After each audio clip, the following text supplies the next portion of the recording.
You will need the following items to clean your stateroom, balcony, and bathroom. Cleaning bucket with chemicals. Green and blue rags.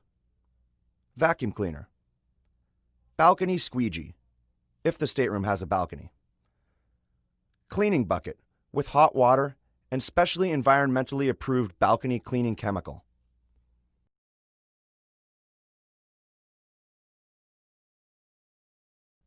This section will cover how to properly enter a stateroom. Follow these steps. Knock on the door 3 times and announce yourself. Place the door stopper under the door. Important note, doors should always stay open during service. Knock on the bathroom door 3 times and announce yourself. If empty, place the cleaning bucket in the bathroom. Enter the stateroom.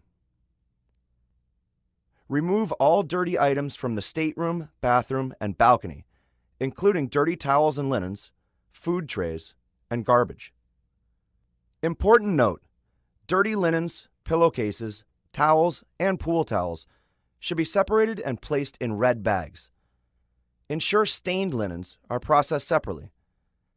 Any linens or towels with blood or fecal matter should be placed in a biohazard, red plastic bag and disposed of in the incinerator.